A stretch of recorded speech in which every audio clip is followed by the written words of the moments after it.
You're not invited to the wedding, Mrs. Carter. Daniel belongs to me now. Oh, and take your $60,000 back.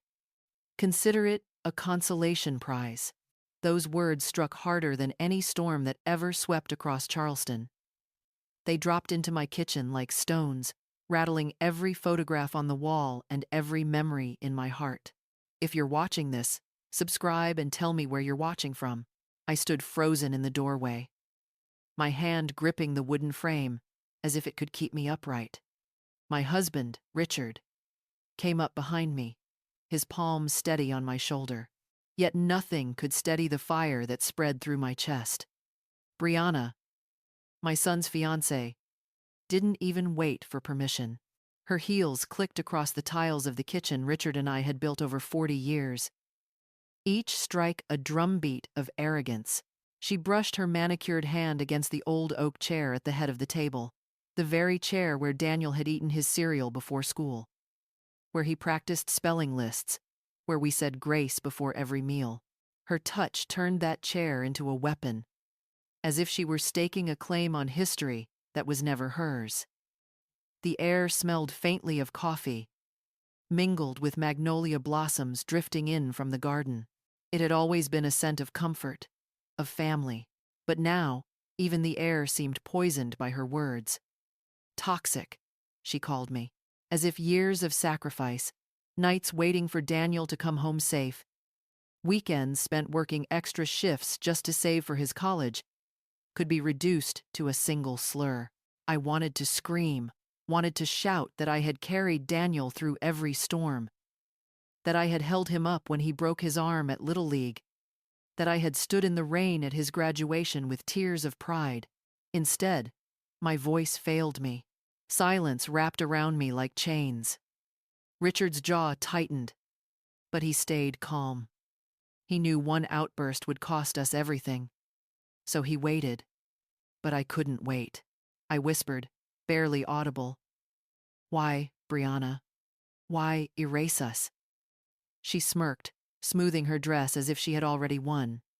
"Because some people belong in the past, and that's where you'll stay."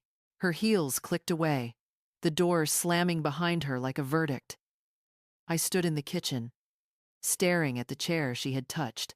My chest ached, as if all the years of motherhood had been stripped from me in an instant.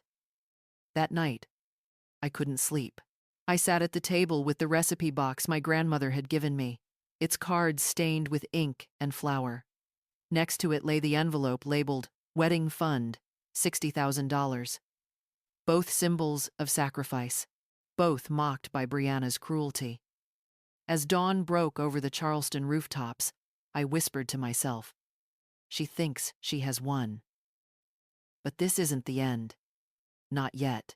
The morning after Brianna's verdict, the kitchen felt like a stranger's place. The same sunlight poured across the oak table. The same scent of magnolia drifted through the window. Yet everything was changed. I couldn't look at the chair without hearing her voice again. "Daniel belongs to me now." I sat there with a cup of coffee gone cold, my fingers wrapped so tightly around the mug that my knuckles ached. Across the table, Richard stirred his with deliberate calm, but the tightness in his jaw betrayed him. He was furious. Yet he said nothing, waiting for me to speak first. "Do you think she was telling the truth?" I whispered finally. My voice cracked, betraying the question I dreaded most. "Do you think Daniel really doesn't want us there?" Richard set his spoon down carefully. Too carefully. "Evelyn, that wasn't our son." That was her voice. "She's been planting seeds in him for months." I wanted to believe him. But the words Brianna had chosen, toxic, interference, stay in the past, kept cutting into me like knives. Words only Daniel could have repeated if she hadn't whispered them to him first. I looked around the kitchen for comfort, but everywhere I turned, there were reminders. The refrigerator plastered with photographs. Daniel as a baby with cake smeared across his cheeks.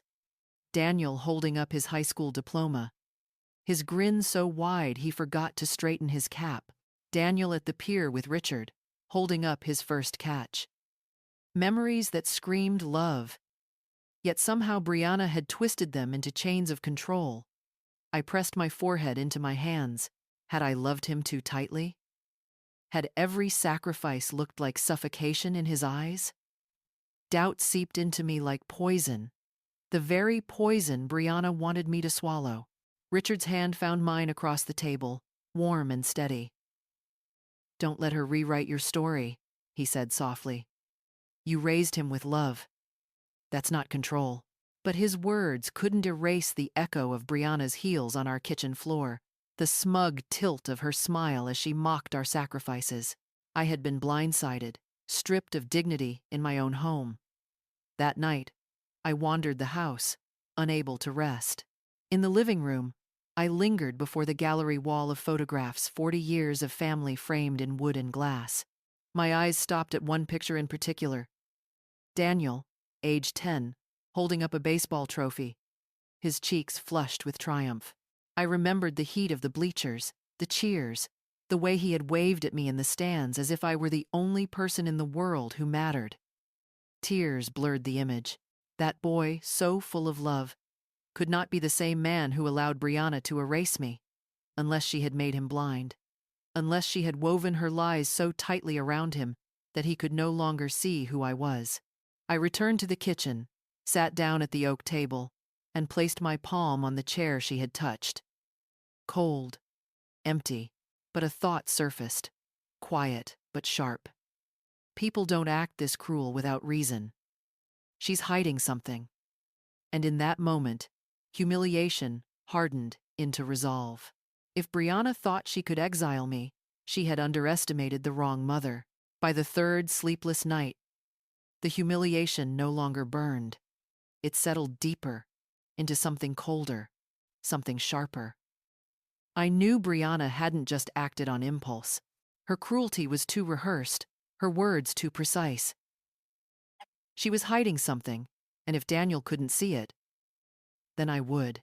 The name came to me while I stood at the kitchen sink, staring out at the magnolia tree Daniel had once climbed as a boy. Nora Whitfield, my old colleague from the county office. Back then, she had been the woman everyone turned to when the truth seemed buried. After retirement, she'd become a private investigator, and word was she never lost a case. I dialed her number with trembling hands. The line clicked, and her voice, steady and warm, came through. "Evelyn Carter. It's been years. What's wrong?" I swallowed hard. "Nora, I need your help. It's about my son's fiancée." There was a pause, then the sound of papers shuffling. "Tell me everything." I poured it all out. The kitchen humiliation, the $60,000 sneer, the way Brianna used words like toxic and boundaries to drive a wedge between us. Nora listened in silence, only interrupting once to ask, "And Daniel? Does he believe her?" My voice cracked. "I don't know anymore." She exhaled slowly. "Then we start with her. People like that don't operate in a vacuum. They leave trails." 2 days later, Nora arrived at our Charleston home, a leather satchel slung over her shoulder. She was older now, silver streaking her dark hair, but her eyes hadn't lost their edge. We sat at the oak table, yes, the very one Brianna had poisoned with her arrogance, and spread papers across it like weapons. "Brianna Cole," Nora began, adjusting her glasses. Or should I say, Brianna Jameson, or perhaps Anna Coalfield. She's used at least 3 names in the last decade. My stomach tightened. 3 names? Nora nodded grimly. And each time, the pattern's the same. She moves to a new city, attaches herself to a man with stability, drains him emotionally and financially, and then vanishes. Richard leaned forward, his voice low but fierce. "How much are we talking about?" Nora slid a photograph across the table. Brianna with another man, his arm wrapped around her waist, his smile wide with devotion. This man lost $200,000 before she disappeared. She told him she was pregnant. When he asked for proof, She vanished overnight. New name, new city. I felt the blood drain from my face. A fake pregnancy. A lie that twisted the most sacred bond of all. Nora's voice was steady. People like her project their poison. She called you toxic because she needed you silenced. That way, Daniel would never question her. I pressed my palm against the oak table, grounding myself. Every insult Brianna had hurled parasite. Interference. Toxic wasn't truth. It was camouflage. For the first time since that awful day, clarity cut through the fog. This wasn't just about being uninvited to a wedding. This was about saving my son from a predator. I looked at Richard, then back at Nora. Gather everything. Records, photos, statements. If she wants a war, she'll get one. But we'll fight with truth. And as Nora closed her satchel with a decisive snap, I knew the battle for Daniel's soul had only just begun. The next week, our dining table became less a place for meals and more a war room. Papers spread across the polished oak like battle maps, photocopies of leases, bank statements, photographs of Brianna with men I had never seen. The evidence was stark, ugly, undeniable. Nora adjusted her glasses, her tone calm but edged with steel. She's done this before, Evelyn. More than once. Look here, Charlotte, North Carolina. 5 years ago. She went by Anna Coalfield. Same pattern. Moved in with a man who managed a car dealership. Within 6 months, he had emptied his savings for her business venture. She walked away with $80,000 and left him in debt. Richard leaned over the paperwork, his brows furrowed. And Daniel? He has no idea? None, Nora confirmed. To him, she's the first love who sees his potential. That's her gift. She convinces men their devotion is proof of strength, when really it's their weakness she's after. I stared at one photograph in particular, Brianna younger. Hair darker but the same smirk on her lips. Beside her, a man grinned proudly, his hand on her stomach as if expecting a child. She told him she was pregnant, Nora explained quietly. But there was no child. When he started asking questions, she filed a restraining order, claimed he was unstable, but the records show he never even raised his voice. It was her exit strategy. Clean and brutal. A chill ran through me. A fake pregnancy. To weaponize something sacred, something life itself, was beyond cruelty. My chest tightened. And now she sits in my kitchen, calling me toxic. Nora's eyes softened, but her voice remained firm. That's how she works. She projects. She convinces her victims that their families are the problem, so she can isolate them.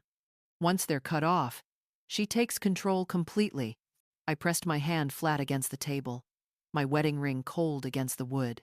I remembered the way Brianna had smoothed her dress before delivering her verdict, how confident she had been that day. She thought we were powerless. She thought Daniel would never hear a word against her, but the papers told a different story. The truth was etched in ink and photographs, in contracts and leases, in names abandoned like old costumes. Richard's fist came down hard on the table, making the papers jump. She's going to ruin him, his savings, his future, his dignity. She'll strip him bare. I flinched at the sound, but didn't stop him. His anger mirrored my own, though mine burned colder, deeper. For days I had replayed her words. You're not invited. Toxic.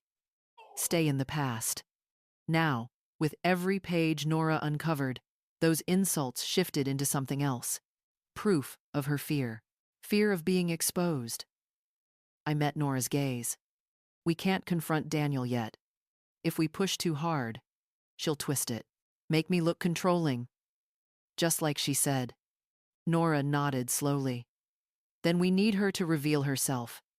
People like Brianna always overplay their hand. We just have to let her.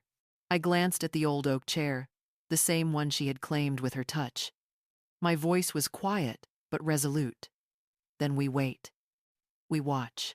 And when she speaks the truth herself, Daniel will have no choice but to see. The chair stood silent in the corner, but in my mind, it was no longer a symbol of defeat. It was a throne waiting for the truth to sit down. The plan was simple on paper, but it carried the weight of my entire future with Daniel. Nora laid it out over the oak table, as if we were planning a court case. You can't shout at her, Evelyn. You can't even accuse her. Let her speak. Let her think she's winning. That's when the mask slips. I nodded, though my stomach knotted with dread. Pretending humility in front of the woman who had called me toxic felt unbearable. Yet, I knew Nora was right. Anger would only prove Brianna's point. The only weapon strong enough was her own voice, captured on record.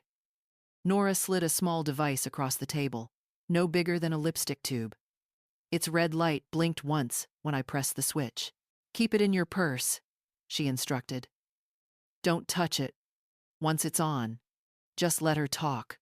Richard frowned deeply, his hand tightening around mine. And if she says nothing? If she keeps the act? She won't, Nora said with quiet certainty. Women like her thrive on control. The moment she feels Evelyn is begging, she'll gloat. That's when she'll expose herself. The cafe Nora chose was small, tucked on a cobblestone street by the river. Neutral ground, no familiar faces, no family history echoing in the walls. Just the clink of cups, the hiss of an espresso machine, the steady hum of strangers' conversations. That morning, I dressed carefully, deliberately plain. A navy sweater, a simple pearl necklace, nothing Brianna could sneer at as ostentation. I wanted her to believe she had stripped me of dignity, that she had the upper hand. Inside, I was shaking. I arrived early. The waitress placed a steaming cup of tea in front of me. But my hands trembled too much to lift it. Across the street, Richard waited in our car, pretending to read a newspaper, though I knew his eyes never left the door. Nora was stationed further down, watching from behind dark glasses, her phone ready. When Brianna finally appeared, she did so like she was stepping onto a stage. Her heels struck the pavement with practiced rhythm, her hair flawless, her smile polished. She spotted me instantly and walked in with the air of a queen meeting a subject. "Hello, Evelyn," she said, sliding into the chair across from me. The sound of my name in her mouth made my skin crawl. I forced a small smile. "Thank you for coming. I know your time is valuable." She waved a manicured hand dismissively. "I wasn't sure I should, but Michael would want me to at least hear you out." Her tone sliced through me, but I steadied my breath. The recorder blinked red inside my purse. All I needed was patience. I lowered my eyes, pretending to fold under her power. "We've had so many misunderstandings. I don't want tension to ruin Michael's happiness. Please, tell me what I've done wrong." Her lips curled into a smirk. I saw the glint of triumph in her eyes, the same glint I had seen in my kitchen. She thought she had already won, and I knew then. The mask was about to slip. Brianna leaned back in her chair, crossing her legs with the elegance of someone who believed the world revolved around her. She picked up the menu, glanced at it. "You really want to know what you did wrong, Evelyn?" My throat was dry, but I forced myself to nod. "Yes, I only tried to be part of your lives." She laughed quietly, the kind of laugh meant to wound. "That's exactly the problem. You try too hard. Always giving advice, always inserting yourself. Michael doesn't need a mother hovering over him anymore. He needs a wife who knows how to guide him." The words hit me like slaps, but I kept my eyes lowered, nails digging into my palms beneath the table. The recorder blinked inside my purse. Every word was being saved. "Guide him?" I asked softly, feigning confusion. Brianna's smile widened. She stirred her coffee as if discussing the weather. "Of course. He listens to me now. He trusts me. I've helped him see that money shouldn't be wasted on people who guilt him. You know how you used to push him to pay for every little thing?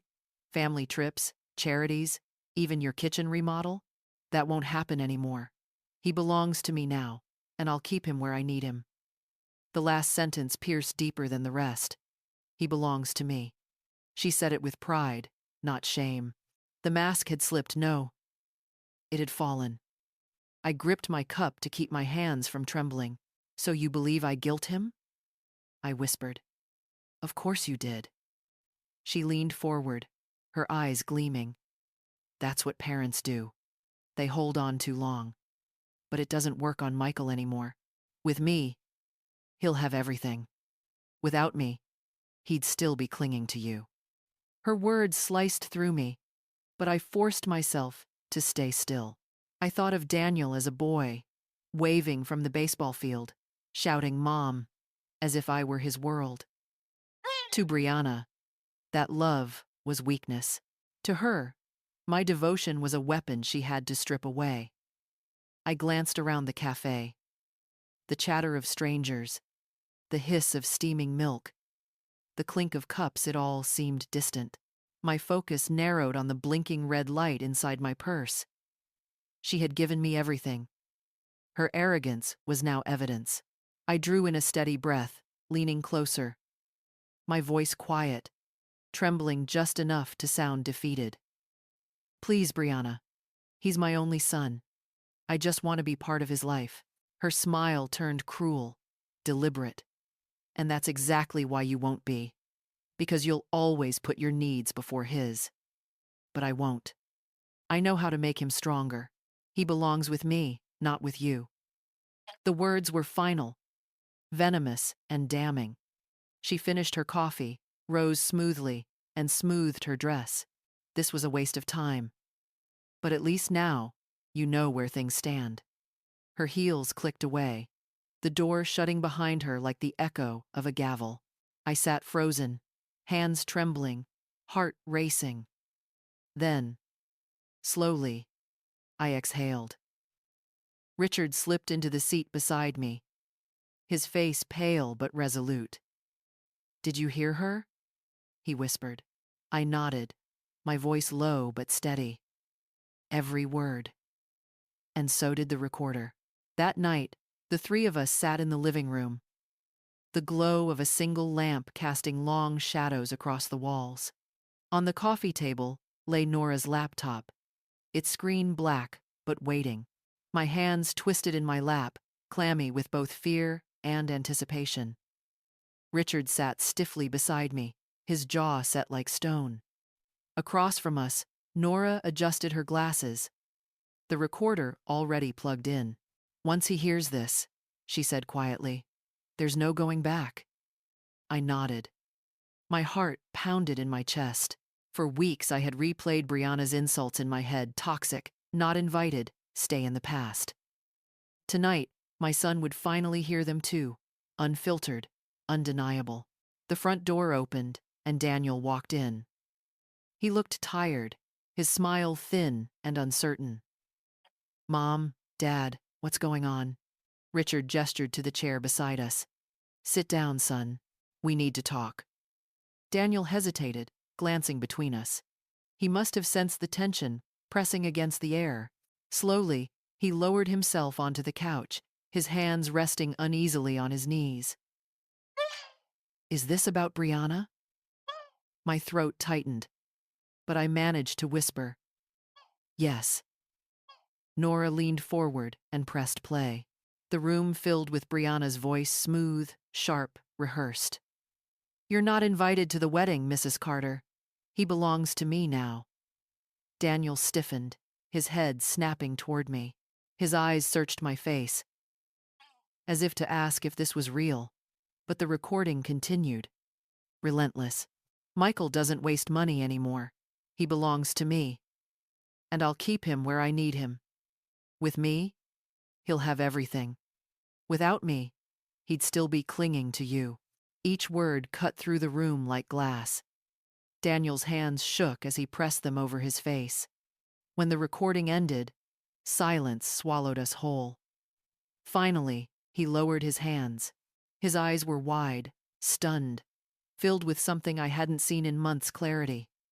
She actually said that? Yes, Richard said firmly, and it wasn't the first time. She's done this to other men before you. We have the records. Nora found them. Nora slid a folder across the table. Daniel opened it, his eyes scanning page after page, leases, photographs, financial records. His lips parted in disbelief. 3 names, fake pregnancy, restraining orders. His voice broke on the last word. All lies? My heart ached as I reached for his hand. Son, I didn't want to believe it either, but when she told me I wasn't welcome at your wedding, I knew something was wrong. I couldn't stand by while she erased us. Daniel's eyes brimmed with tears. He looked at me as if seeing me for the first time in months. Mom, you tried to protect me. Richard leaned in, his voice steady but fierce. She doesn't love you, Daniel. She controls you. And if you let her, she'll destroy everything: your savings, your future, your dignity. Daniel's hands trembled as he pushed the folder away. For a long moment, he sat frozen, breathing unevenly. Then, slowly, he stood. His voice shook, but it carried resolve. I can't marry her. I need to end this. Relief flooded me, so sharp it felt like pain. Tears blurred my vision as I whispered, "Thank God." But deep down, I knew the battle wasn't over. Brianna would not go quietly. Daniel ended things the next morning.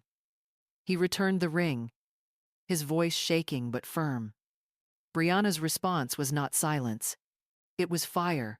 The texts came first, long, venomous messages that shifted tone with every paragraph. One moment she was sobbing, promising she could change. The next she was spitting fury, accusing me of ruining her life and destroying Daniel's future. You'll regret this, one message read. He'll never forgive you. You've poisoned him against me. I sat at the kitchen table, reading her words aloud to Richard. My hands trembled, but not from fear, rather from the bitter reminder of how little she thought of us. Even in defeat, she saw herself as the victim. When Daniel blocked her number, she escalated. Letters arrived at his office, carefully worded but dripping with malice. She painted herself as a woman trapped by controlling parents, insisting Daniel was brainwashed. Some letters reached his co-workers, spreading rumors that he was unstable, that his family had interfered in his private life. Then came the online posts. Profiles appeared overnight, each one claiming to be a friend of Brianna's, spinning tales of abuse and manipulation, always with me, cast as the villain. Toxic, interfering, unwanted. The same words she had once dropped in my kitchen now echoed across social media, claws reaching for strangers' sympathy. I won't lie, the sting returned. I would wake at night, hearing her voice in my head, replaying her cruel laughter, her casual claim that my son belonged to her. Even knowing the truth, the memory cut deep. But Daniel stood taller now. He ignored her messages, deleted her posts, and told his co-workers the truth. She doesn't control me anymore, he said simply. Richard reminded me each night, she's grasping because she's losing. Lies always shrivel in the light. And slowly, the storm began to pass. One evening, Daniel sat at our table again, not as Brianna's fiancé, but as our son, free, though scarred. He looked at me, his eyes steady. Mom, I don't just want to move on. I want to make sure this doesn't happen to anyone else. It was then I realized Brianna's cruelty would not end our family. It would become the seed of something greater. The weeks after Daniel ended, the engagement felt like clearing rubble after a storm. He visited often, no longer guarded, no longer shadowed by Brianna. Sitting at the kitchen table, sipping coffee, he seemed like my son again. One evening, He spoke with quiet conviction. I don't just want to move on. I want to make sure others don't go through what I did. Manipulation isn't love. People need to know that. Richard and I exchanged a look. For months, we had saved for his wedding $60,000, mocked by Brianna as a consolation prize. That night, we pulled the envelope from the drawer. It would not rot in bitterness. It would become seed money. With Nora's guidance, we built the Carter Initiative, a small nonprofit to help victims of deception. Richard handled the finances, Nora offered her investigative insight, and Daniel became its voice. The launch took place in a modest hall near the Charleston riverfront. Fresh paint brightened the walls, and lilies scented the air. A simple banner read, "The Carter Initiative, for those who deserve freedom." Daniel stood at the podium. His voice shook at first, then steadied. He thanked Richard, thanked Nora, and then turned to me. My mother saw what I couldn't. She protected me. When I didn't know, I needed protecting. Because of her, I stand here today, free and determined to help others. The crowd applauded, but it was his words that healed me. Brianna had branded me toxic, unwanted. Yet my son, in front of strangers, called me his savior. For the first time, the wound began to close. That evening, after the foundation's launch, I returned to the kitchen where it all began. The oak chair Brianna once touched still stood at the head of the table. Weeks ago, her smirk had turned it into a symbol of defeat. Now, I saw it differently. I placed my grandmother's old recipe box on the seat cards filled with ink, flour stains, the heritage of family meals. It felt like reclaiming what had been mocked and nearly stolen. Daniel walked in quietly. He looked at the chair, then at me. "I'll never forget what she said in this room, Mom. But I'll also never forget what you did to save me." My throat tightened. It wasn't just me. It was the truth. And the truth always wins in time. He smiled faintly, kissed my forehead, and left me alone with the silence. I sat at the table, running my hand across the smooth wood, whispering to myself, "The chair is the same, but I am not." Brianna had called me toxic, had tried to erase me, but she failed. What survived was not her cruelty, but my son's clarity, our family's resilience, and a foundation that would help others break free from chains like his. The lesson was clear. Money reveals the heart, but dignity is the only inheritance no one can steal. As the magnolia scent drifted through the window, I closed the recipe box and smiled. Justice had not roared in this kitchen. It had whispered, and that whisper was enough. "You're not invited to the wedding, Mrs. Carter. Daniel belongs to me now. Oh, and take your $60,000 back. Consider it a consolation prize." Those words struck harder than any storm that ever swept across Charleston. They dropped into my kitchen like stones, rattling every photograph on the wall and every memory in my heart. If you're watching this, subscribe and tell me where you're watching from. I stood frozen in the doorway, my hand gripping the wooden frame as if it could keep me upright. My husband, Richard, came up behind me, his palm steady on my shoulder. Yet nothing could steady the fire that spread through my chest. Brianna, my son's fiancée, didn't even wait for permission. Her heels clicked across the tiles of the kitchen Richard and I had built over 40 years. Each strike a drumbeat of arrogance. She brushed her manicured hand against the old oak chair at the head of the table, the very chair where Daniel had eaten his cereal before school, where he practiced spelling lists, where we said grace before every meal. Her touch turned that chair into a weapon, as if she were staking a claim on history that was never hers. The air smelled faintly of coffee, mingled with magnolia blossoms drifting in from the garden. It had always been a scent of comfort, of family, but now even the air seemed poisoned by her words. "Toxic," she called me. as if years of sacrifice, nights waiting for Daniel to come home safe, weekends spent working extra shifts just to save for his college, could be reduced to a single slur. I wanted to scream, wanted to shout that I had carried Daniel through every storm, that I had held him up when he broke his arm at Little League, that I had stood in the rain at his graduation with tears of pride. Instead, my voice failed me. Silence wrapped around me like chains. Richard's jaw tightened, but he stayed calm. He knew one outburst would cost us everything. So he waited. But I couldn't wait. I whispered, barely audible.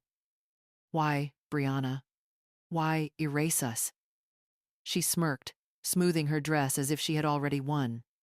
"Because some people belong in the past. And that's where you'll stay." Her heels clicked away, the door slamming behind her like a verdict. I stood in the kitchen, staring at the chair she had touched. My chest ached, as if all the years of motherhood had been stripped from me in an instant. That night, I couldn't sleep. I sat at the table with the recipe box my grandmother had given me, its cards stained with ink and flour. Next to it lay the envelope labeled Wedding Fund, $60,000. Both symbols of sacrifice, both mocked by Brianna's cruelty. As dawn broke over the Charleston rooftops, I whispered to myself, "She thinks she has won." But this isn't the end. Not yet.